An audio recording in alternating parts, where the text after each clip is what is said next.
everybody. Welcome to the Hallmarkies podcast. And we're really excited. This is our last episode recap of All Creatures Great and Small before the new season airs in the winter on PBS next year. So we'll recap that.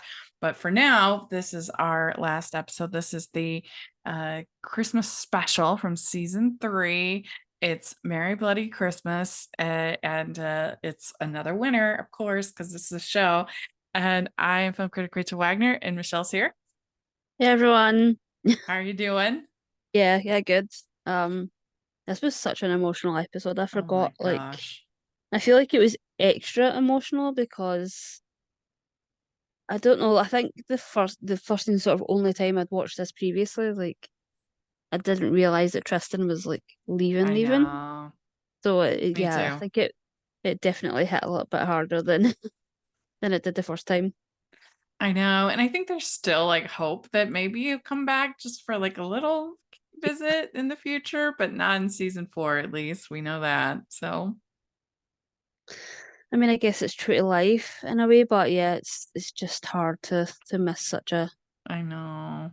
true character like that, especially when his sort of um I don't know, his energy is just sort of unique to this Yeah. show. Mm-hmm. Can't really be copied by anyone else, and so yeah, it'll be interesting to see how season 4 goes without Mm-hmm. him. I know. It is going to be interesting. You and I were both able to see I don't know if you watched more than just the first episode. I only watched the first episode of season 4 because then I was traveling, Hmm. and I really enjoyed it. But yeah, you do definitely miss Tristan. Yeah, it definitely feels like, and I do like that they just didn't brush past it. Mm-hmm. You Yeah. definitely feel his absence, but yeah, it definitely feels like there's a lot going on in season 4. So I haven't watched season 4 episode 2 yet, just because I Okay. was Me really too. busy on I was working late on Thursday and I was busy on Mm-hmm. Friday, so I haven't gotten to it yet. All right. But yeah, Yeah. it's an interesting season just from Yeah. the promos and things that I've seen. It sounds like you got some Christmas drama going on at work Well, there. You tried to put up a Halloween tree? Scandal. yeah, I'll have to send you the little video that we have of the display that I did. But yeah, when my boss was like, "Yeah, we've got a navy kind of black tree, so I want to do a Halloween Uh-huh. tree," and a couple of people were like, "That's a weird Christmas tree." I was like, "It's not a Christmas tree." It's like it's not a Christmas tree, it's a Halloween tree. And it's like, yeah, definitely it's I think mostly just a thing on social media and Uh-huh. TikTok and thing, but I wanted to try it. It definitely doesn't look as impressive as some of the ones that I've seen. Uh-huh. Obviously because we have to use everything that we have in store, so you can't just use whatever. Right. But yeah, I feel like we did a pretty good job. I'll have to send you a video It of the looked good to display. me. It looked good to me. Hey, if they're going to creep into Halloween time, you might as Hmm. well, right? You Interesting might because as well. it will be up for a couple of weeks and then we'll have to do the Christmas display. Yeah. Well, this is another great Christmas movie as part of this series. And the actual summary is: as Christmas time is overshadowed by war, the Farnans have taken in a refugee child. Siegfried must choose between the well-being of a racehorse and safeguarding Tristan's future. Mrs. Hall also grapples with upsetting news. So, overall, what did you think of this? Yeah, like I said, it was just really emotional. Yeah. Um, I mean, so the sort of two moments, one where Siegfried sort of says that he loves Tristan, and Tristan later in the episode sort of says that back. I was in Hmm. tears, Yeah. both of those scenes. And I feel like the sort of anxious thing of, Mrs. Hall, is she going to miss her chance with Gerald? And I feel like that was really done really well throughout the episode as well. Had Hmm. a really nice tension to it, even Yeah. though I'm rooting for Mrs. Holland's Fred. It's Well, he like, saw them, so it's still kind of it furthered that plot as well, yeah, you I think know? that's definitely opened his eyes a little bit. Oh yeah, for sure. Yeah.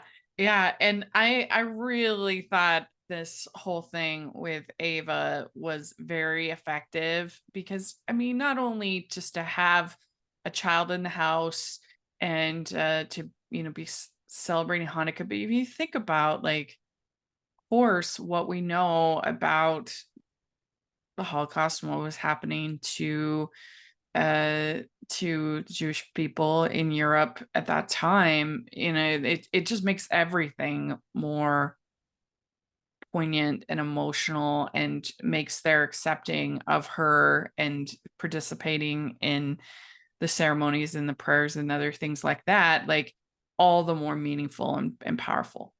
Hmm. Yeah, and they did it in such a like respectful way. And they Hmm. also, I feel like this show has got a really good balance of honoring history, but still sort of staying true to the sort of comforting Yeah, show that we need they and really want to do. watch. Yeah, Yeah. the balance is perfect. Hmm. Yeah, where something like One Calls the Heart is kind of afraid of tackling those things and pretends like World War One didn't happen.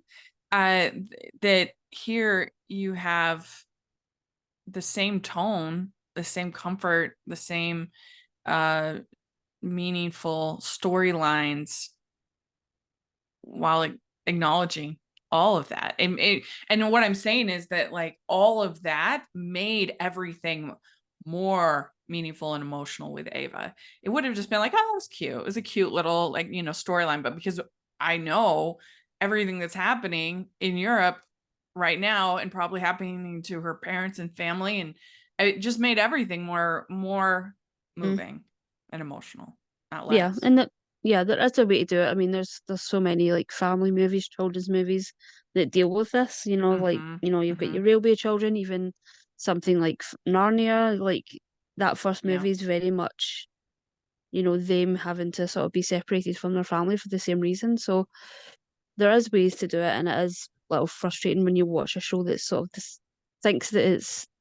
I mean, I'm not saying anything against When Calls the Heart. I don't watch the show. I've seen Mhm. one Mhm. season of it, so I can't really speak to that, Yeah. but I can say that sometimes shows will do things like, you know, war didn't exist or we're erasing that and thinking that it's sort of like a progressive way or saying like, oh, racism doesn't exist in our show or Right. homophobia doesn't exist in our show because we want this sort of utopia. And it's like, well, in a way I can kind of see where they're coming from. They want to Mhm. sort of have that comfort and utopia, but again, I don't really. Yeah. I It's sort think of a double-edged sword, I think. I guess I would say I think it makes everything like more comforting and more emotional because it like adds this layer Hmm. of profundity to everything that would just be kind of like cute and fun, Yeah. you know. I mean, and like even little kids are like a lot stronger than we give them, like credit for. I mean, obviously, most kids read Anne Frank, most kids, at least in this country. And I remember when I was little, one of my like favorite books was Number of the Stars, Hmm. by Lois Lowry, which is all about a girl in the Holocaust and everything. And um, anyway, so I think that girls, I mean, I think that kids in general are stronger than sometimes we give them credit for. They can handle the tough Yeah, I stuff. mean, I think in school we all sort of read Carrie's War, and Mm-hmm. it was sort of I didn't read Anne Frank until I'd left school, but yeah, the Carrie's War was something that we were sort of handed, and it's definitely not something that was kept from us. So yeah, Yeah. it's interesting Another to see some shows go that way. yeah, another one that I remember um in liking when I was younger was called The Devil's Arithmetic. Hmm. And this was I think it's been a while since I read it, but I think it's about a girl who actually goes back in time to that time period or something like that. I'd have to read it again. But anyway, there were a number of books like that that dealt with, like tough topics, but that did so in a moving way. And I think they do that here. And there was just a number of times where not only is she's a super cute young actress, but I thought that just the whole writing and everything on it was really moving and effective. Yeah, and I like the sort of the way that let her sort of narrate the episode in the beginning. Yeah.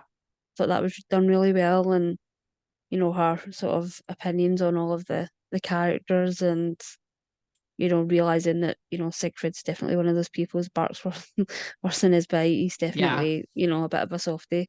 hmm Yeah, so I did like that, and I thought she'd really. Imagine it must be really hard to come in, especially a kid, come into like an established show and do like one episode. Right. But yeah, I think she did amazing. hmm Yeah. And so then we also have Siegfried going up to the big house to look at this horse River. Hmm.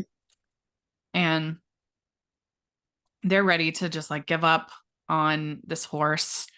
And Siegfried is trying anything to keep the horse, and she's trying these injections, do different things, anything to save the horse. And then also he feels like it's sort of the longer he can keep Tristan from the army, Hmm. the more sort of the busier he can keep him, the better. Yeah, yeah, and I think this is the horse from the flashback episode. Um, hmm the horse that he was trying to help. So it's sort of good Yeah. that they have a horse sort of come back that has all of this sort of hmm um like history with Yeah, Siegfried. and Siegfried has history with the guy at the house, right? It's one of his fellow soldiers, I think. Yeah, I think he's the one that tells him to that he has to hmm euthanize the horses. Right. Or hmm horses, I think that's who that is. Yeah. Um, so yeah, it was an interesting episode, and I think you realize when he goes against pretty much everything that he believes in hmm this episode, Yeah. it definitely like it hits so hard. Well, and he tells the guy at the house, he says that Tristan's not a soldier, and then he says neither were many of us before we went. Yeah, which is true. Hmm. And Yeah. and so then they bring River down to stay with them, and he tells Tristan, he says, "We need you here in case you're needed." Hmm. Yeah, and basically sort of Tristan just bored because people aren't bringing their animals to the surgery. hmm So yeah, he definitely feels like he's hmm not where he should be. Yeah. Um, yeah, and it's just an interesting episode for Siegfried because I think even he knows. Excuse me. I think he he knows that the River's not going to run this race like not successfully anyway. Yeah. But he's still going to try, even though he knows that no matter what he does for this horse, it's not going to work unless he does what he attempts to do or tries to or Yeah. thinks that he can do. I don't even think that he would do it, which is essentially just numb the pain. I think we've seen this in episodes of Heartland as well. This idea Yeah. of just It like, did feel very Heartlandy to me. And so Tristan calls and says that the horse is unfit, and Siegfried gets upset about that, and he says the animal always comes first, mhm, as we know. And so yeah, and then this is when they have their big argument, and he says, "I resented you because you were the favorite, you were the miracle child." mhm, So Siegfried says, and then Tristan says, "You were stuck with me," and uh, and he says, "I never wanted to hold you back, but I always wanted you to be better." mhm, Oh, it was so good. And I just really connect with this dynamic because my siblings are, I have I have three siblings who are a lot younger than me, and so I can really relate to Siegfried and how he's feeling, and how, I mean, I didn't have it as extreme. My parents are still here, thankfully, um, but uh, but I still can definitely connect with him and how he's feeling, and sort of being like a really being Tristan's parent more than a brother. Ho, ho, ho. We'd like to take a second and thank our sponsor for this episode of the podcast. It's the Hallmarkies Patreon. Do you love Hallmarkies podcast, especially at Christmas? Do you enjoy the holiday previews, recaps, interviews, and bonus episodes? If the answer is yes, please consider supporting the Hallmarkies Patreon. We need your help to do what we do both during the Christmas season and all year round. But not only do you help a podcast led by strong, independent women by becoming a Patreon, you get to become a part of the Hallmarkies family. Starting at only $2 a month as a patron, you will have access to our Facebook Patreon group where we talk about the movies, shows, and more all year. We also have many monthly patron watch-alongs with guests like Lacey Chabert, Natalie Hall, Paul Campbell, Mary Lou Henner, and more, giving their behind-the-scenes details of their films. As a patron, you also have the chance to provide input into the podcast and even join us at different tiers. So this Christmas season, spread some cheer to the Hallmarkies Patreon and become a member today. You won't regret it. Go to patreon.com/hallmarkies to learn more. That's patreon.com/Hallmarkies. Yeah, and they've sort of gone back to this quite a few times, Mhm. in the show of like addressing the fact that he raised him, and Yeah. there's this sort of underlining resentment, and sometimes you feel like when shows do that, it's very repetitive, and it feels like they're sort of mining something. It Mhm. just doesn't feel authentic. But I have to give credit where credit's due. Every time they go through it so many times in this show, and every single time Mhm. it's really emotional, really Yeah. powerful, really well written, really well performed. So it doesn't feel like you're repeating the same sort of conversation over and over. Yeah. Yeah, I think because those aren't the kind of things that are resolved in one conversation. Mm. These aren't the sort of problem of the week, like the cases, for instance, that, okay, we've solved that in one episode. This, you spend your whole life like trying to sort of figure out the wounds of childhood. That's true for any of us. Yep. Hmm. 100%. Yeah. Yeah. And he says, "I bloody love you, you damn fool." So good. Oh. And that's when because he had hidden the recruitment letter, Hmm. and that's when he gives the Tristan the letter, and he says, I've always wanted to be just like you, Hmm. and I can't be who I'm supposed to be if you're always reminding me of who I am not." Oh, oh. Yeah. We've just gave Tristan and Siegfried this episode. I mean, there's a lot of other things happening in this episode, but it feels like a lot of times it's very much James at the center. Um, Right. I That's feel true. like, and especially for the Christmas episodes, they tend to be more ensemble. But this one just definitely felt more sort of focused on Tristan and Siegfried. Hmm. Yeah, that's true. That's a good point. Yeah. And so then we also have Eva. She not only tells them all about Hanukkah, the different traditions, but she also tells them about the Wizard of Oz. Yeah, yeah. Wizard of Oz is a strong theme in this episode.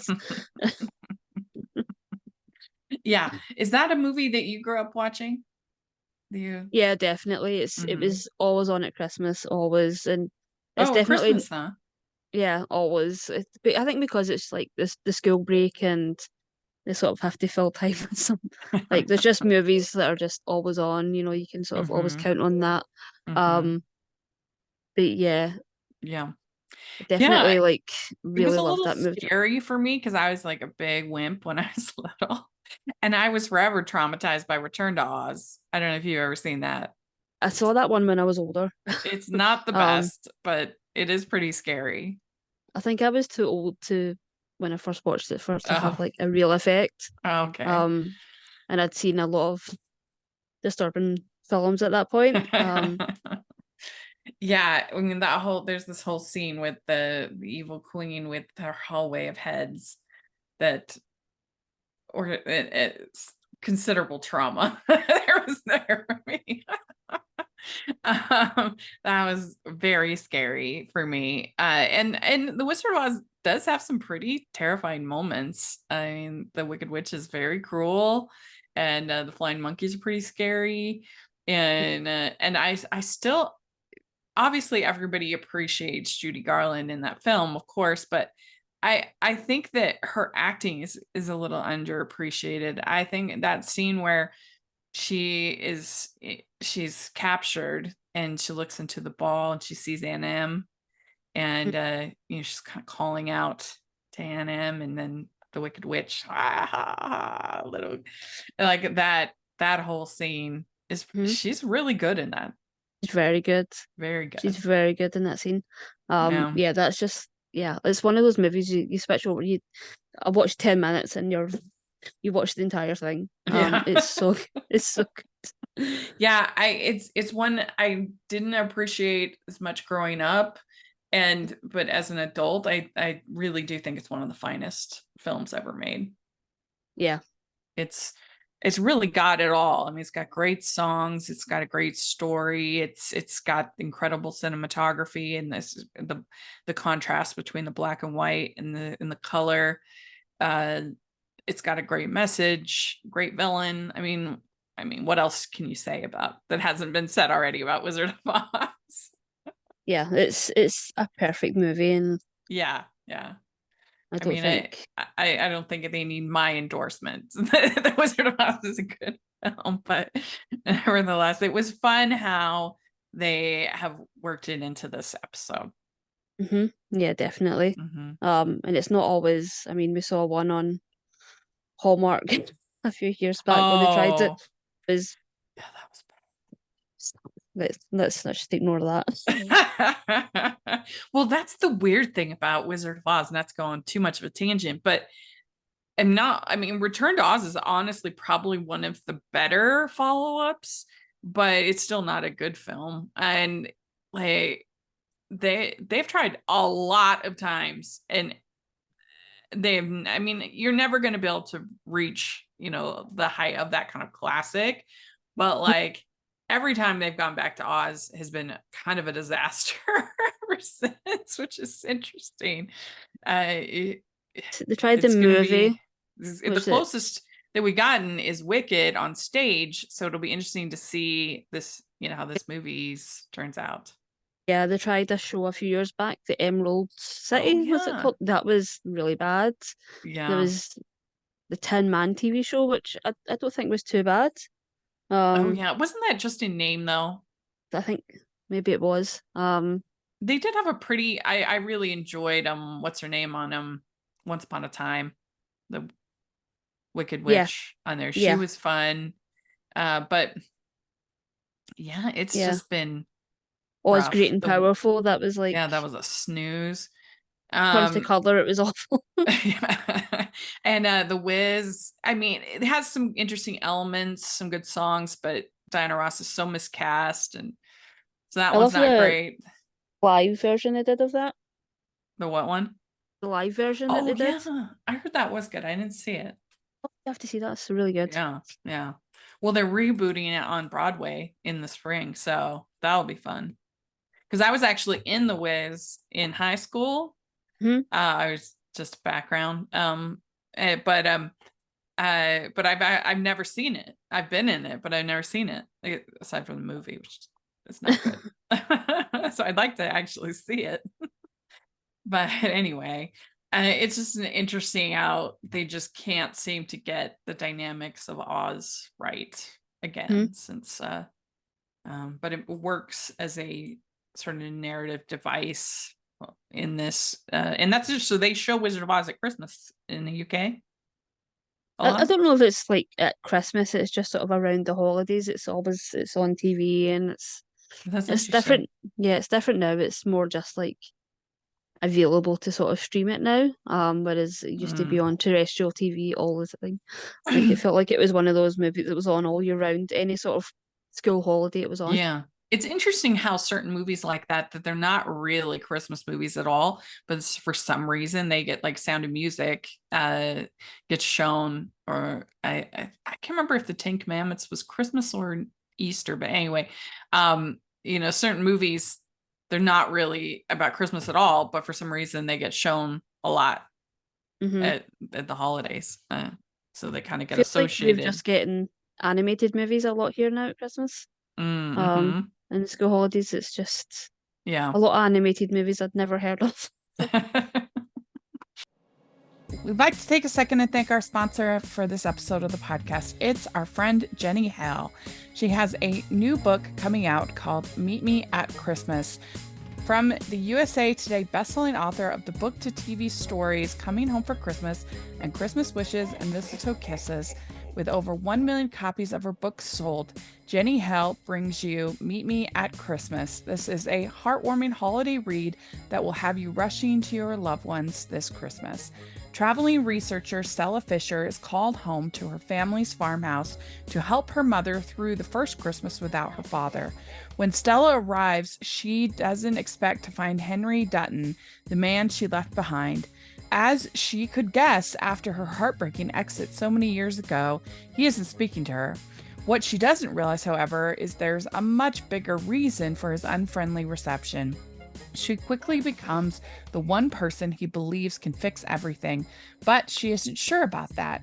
She thought she'd buried her past, yet the look in his alluring blue eyes brings it all right back to the surface. If you enjoyed the Christmas movies based on Jenny's books and are looking for more feel-good small town romance, look no further.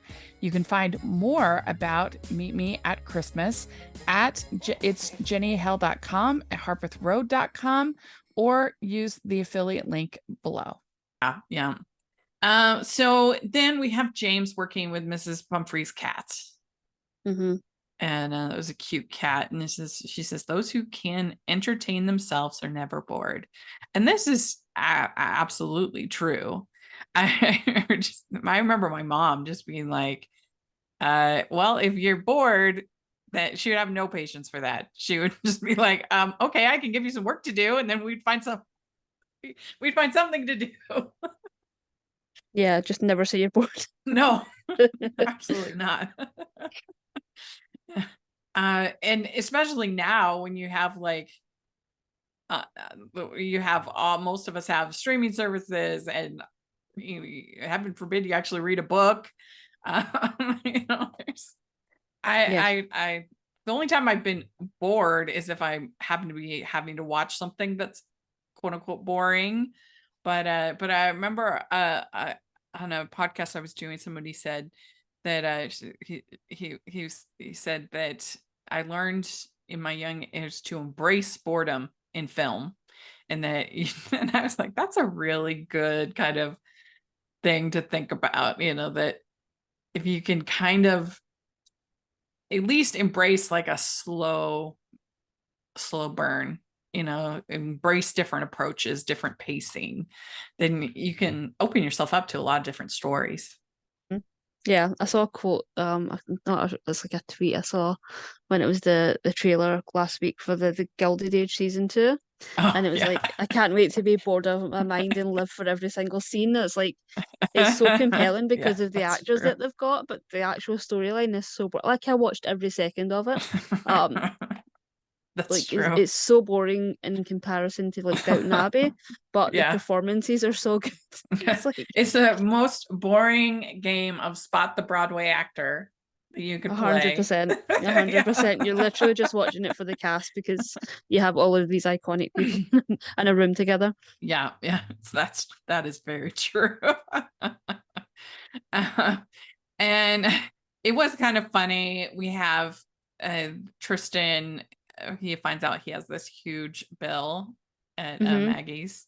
Mm-hmm. At the that was sort of funny. And in our in one of the last things he says, "Oh, sorry about the tab." Yeah, I still at the really like Drovers. yeah, I still really like Kristen and Maggie and their dynamic. They're It's cute. sort of it's sort of a shame she's married now and Yeah. So we have Gerald and Mrs. Hall chatting. He's taken a job, and they're, because of the war and everything and having Ava, they're planning on not having a party, but she's like looking for an excuse. So she invites him over for their non-party party, and then it becomes a party. Which yeah, is fun. it's a gathering. Right, gathering. Yeah, I miss entertaining. I still have, that is the one piece that I have not picked up of my life since the pandemic, is I have yet to throw, not that I was like throwing tons of parties before, but I do enjoy, like, I enjoy having like dinner parties and, you know, smaller groups. I mean, my house is plenty big for one human, but it's a little tight, and so you can't have more than like, you'd be hard pressed to have more than 6-7 people over for a thing in my house. But I don't know, I haven't done anything like that in so long. I mean, the closest that I've done is I had my brother and his girlfriend over for dinner, but I don't know, I just miss that. I miss entertaining. It was fun. Yeah, maybe like a goal for next year or something. Yeah, I think that's true. Maybe that's a goal for this holidays, is to do something, some kind of entertaining. And I never got to have a good like 40th birthday party. I mean, we they did, you know, my family, we did what we could. We had and this year I'm turning 43 in January. And we did a virtual murder mystery thing, which was fun. It was the Great British Bump Off. So everybody tried really hard, but I never really got to have like a party for my 40th. So that's something I would also like to do, is to have like a birthday party. Big The goals. party that's covers all bases, like a party for Yeah. people that miss stuff during the Yeah. COVID times. That would be fun. I'm gonna do it. I'm gonna do it. Y'all listening, keep me on that. Keep me so that I'll do it, because I really do enjoy it. And that's one thing, I've never been a fan of like surprise parties, because to me that's like, I mean, I've never really had one, so maybe it would be fun. I don't know, but I think you'd miss out on, to me, like the planning of it is part of the fun of it, you know. Yeah. But Yeah. that's kind of what Mrs. Hall is coming up with, and she has to talk to Tristan and James and everybody and be like, we're having our not party. It's a gathering where people are going to be drinking sherry. Yeah, exactly. But she gets the 8 candles, and they kind of sort of form the menorah, and they sing the prayer, and it's just really nice.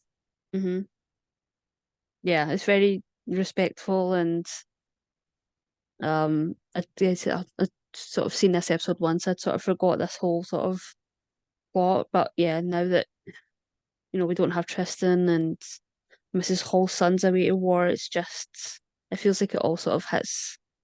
It's very powerful, this episode. Yeah. And yeah, especially with Eva's parents, and I found myself all the way through the episode trying not to think about like what's possibly happening to them. Yeah. Yeah, so yeah, it's Yeah. really hard. It's really emotional. It's really emotional. And then and just at the same time that you have this undercurrent between Siegfried and Tristan, and him just worrying, and Siegfried says to the rat, he says, if I let you out, the world will eat you up. And of course, he's talking about Tristan. Mm-hmm. Yeah. Yeah. It's like you're domesticated and the world will Yeah. And then it was super cute that, well, so also Mrs. Pumphrey, part of the reason the Wizard of Oz thing is that the Mhm. cat they called Toto. Yeah. It was cute. And at the party, they have Siegfried dressed up as Father Christmas, and says that he's lacking his usual charm. Yeah, it's because Helen's father has to sort of step in. Oh yeah, that's Because right. he's That's like right. he's preoccupied with River. Uh-huh. So yeah, you can imagine Helen's dad is not That's right. I forgot about that. material. Yeah, yeah. And Eva's like, what is up with Christmas? Like, what is this? Because she This- gets an orange and she's like, Christmas is strange. Yeah, and Did Tristan. you used to get oranges in your stockings? Was that a thing for you? Yeah, when we're really little, Yeah, yeah, same, yeah. He's same. also the one who got a cold one year, so Oh, you did? no, yeah, Tristan. He's like, yeah, I got a cold one year. Oh, yeah. Yeah.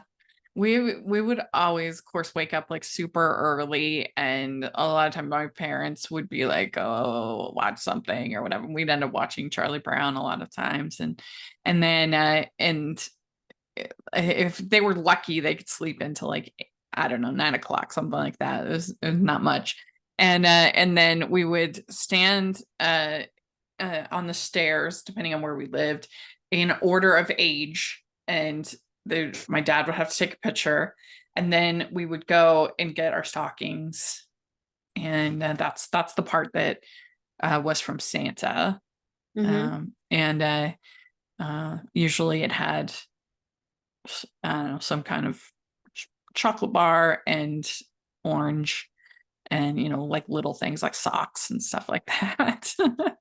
I mean, that's why we have in our ranking system for our preview episodes, where we have the orange, the sock, the I mean, I've never gotten the diamond ring, but someday. Someday. But anyway, that was fun times. And then we would get to open our presents. And I don't know if did you when you were little, did you all just like go for it, or did you do like the one present at a time thing?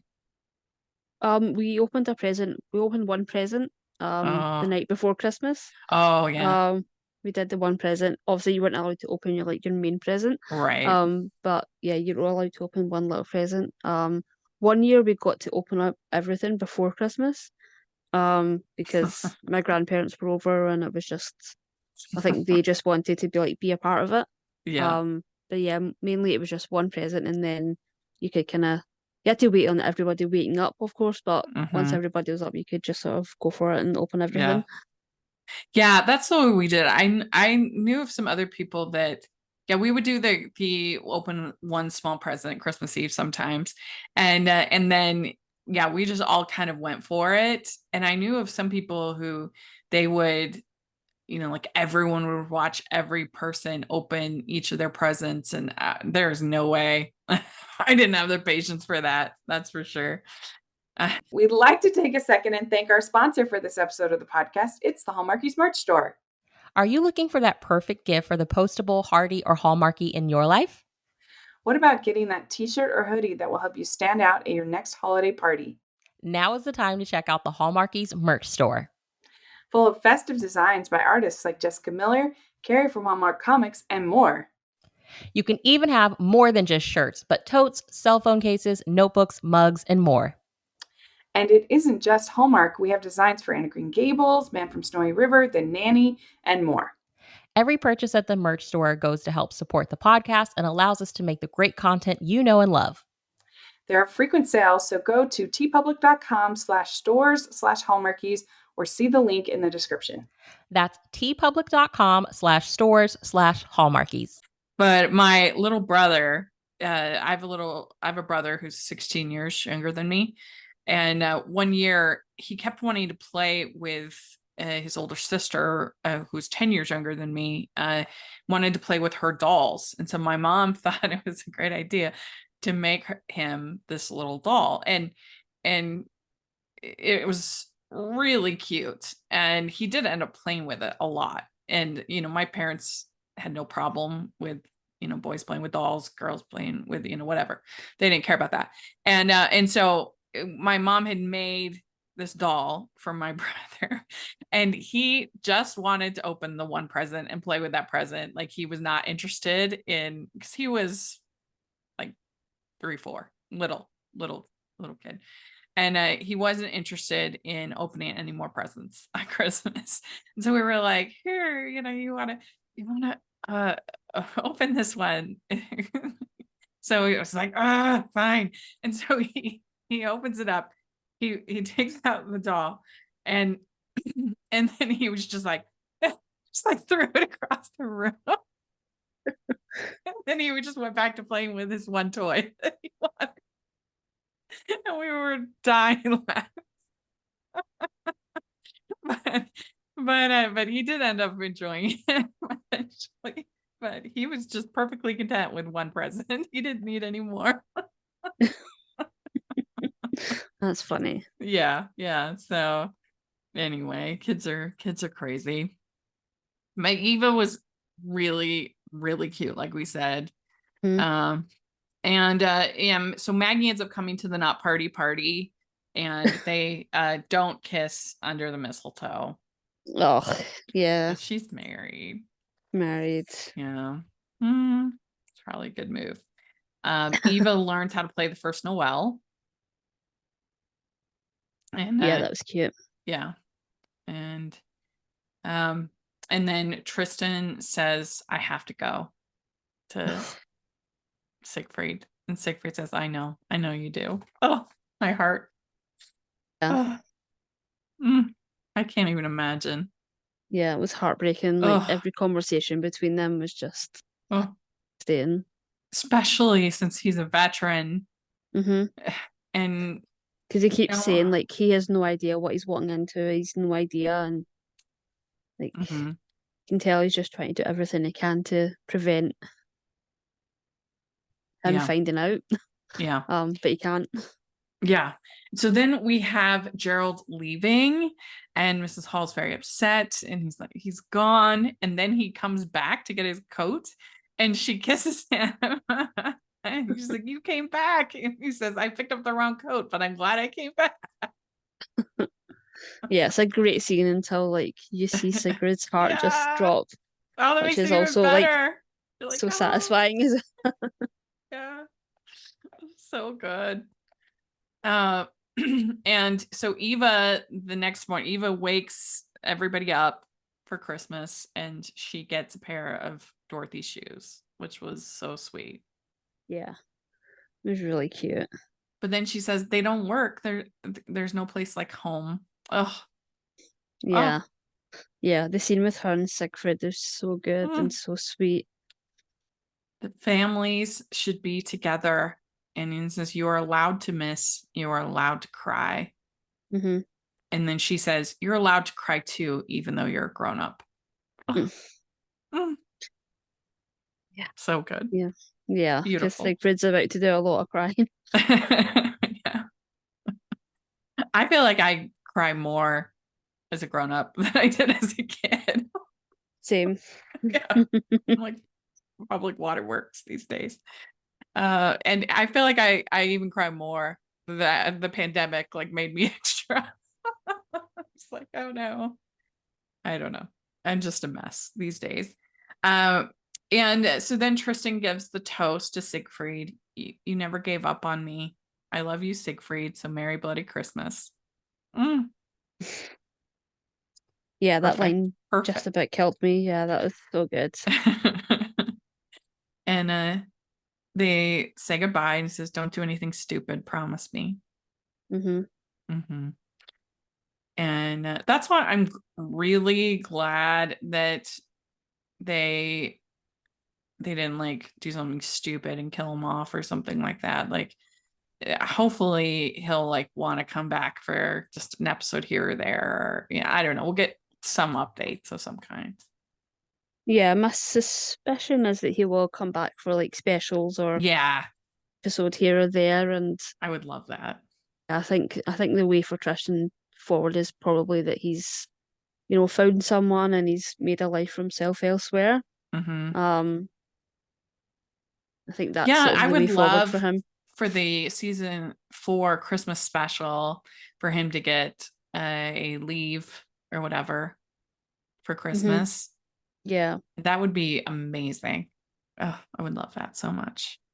So anyway, I'm just glad they kept it open and didn't Downton Abbey it. God, I don't know. That was terrible. That's why I was so confused when Calls the Heart. They were all like, we were looking at when Daniel Lissing left. They're like, we were looking at Downton Abbey as a guide. I'm like, everyone hang out. Yeah. I don't know why anybody that was like, that was great. Yeah. Ruined my Christmas, so yeah, let's not. Like, it was a horrible. Trying. Yeah. But anyway, and then Siegfried says, I'm so damn proud of you. And they hug and he says, sorry for the tab of the drovers. Yeah, but did you realize as well that like the first introduction to Tristan, he wakes up, he's on like the luggage part of the train, and he wakes up and he's sort of hungover. And then I realized when we were watching this episode, like that's how he goes out as well. I didn't connect with that. Yeah. Little sort of bookend of like his first scene and his last scene. Uh-huh. Yeah. I didn't Hopefully, think of that. but the scene where he's leaving Darrowby. Yeah. So there we go. It is probably my least favorite of the 3 Christmas specials, but you're talking about 3 basically perfect episodes of television. So Yeah, this one was definitely more on the emotional side, and yeah. Mm-hmm. But they were all they're all great. so good. So good. So, and it's just so perfect that we managed, like, I don't know how we planned this out, because we had like the end of the Heartland just to the right time last year, and we had the end of covering for covering Sex in the City last year just to the right time, and now we have this we get this Christmas recap right before Christmas movies are starting this weekend. So it's just all perfect. But thank you. I was so excited that you wanted to cover this show, because I don't know, I just felt like I was an island alone. I don't know anybody in my personal life except for my friend Jen, who watches the show, and I love it so much. And I don't really see a lot of coverage out there. I know they have like their own like masterpiece podcasts and other, official podcasts, but I just don't see a lot of other people talking about it or covering it. So I was so excited that you liked the show and that you wanted to talk about it. So Yeah, we'll take on the responsibility of sort of banging the drum of like this is the best yes, show on TV. that's right. Yes. That's if I could convince one person to watch the show and give it a shot, I Yeah. will have done my duty. So it's been super fun.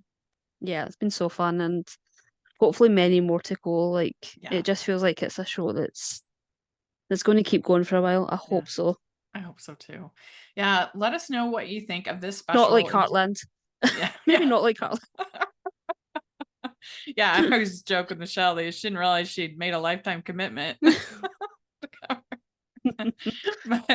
but let us know what you think of this season of series 3 and this special. We'd love to hear your thoughts in the comments or on Twitter, and spread the word. Let's tell people about it, because it's such a good show and we want more seasons. And and it should be on a streamer. It's kind of crazy that it's not, aside from PBS. But anyway, well, where can people follow you online? On Twitter at Michelle R. Benson. Great. And you can find me at Rachel's Reviews, all of our social media, iTunes, YouTube, and on Rotten Tomatoes. So check that out. And also make sure you're following the podcast, Hallmarkies Pod and Hallmarkies Podcast, all of our social media. We are going to have huge Christmas coverage coming, of course. It's going to be super fun. And so make sure you're following us there. And if you're listening on iTunes, please leave your ratings and reviews. That really helps us a lot. And if you are watching on YouTube, please give the video a thumbs up and subscribe to the channel. We really appreciate that so much. Most of our viewers on YouTube are not subscribers. So if you're in that camp, please subscribe. And we also have our patron group and merch store. So check that. We have the Helen Loves James shirts in the merch. So if you're a fan, check that out. And we're going to have a whole bunch of new Christmas designs too. So take a look at that. And thanks so much, everybody. We'll talk to y'all later. Merry Christmas. Bye.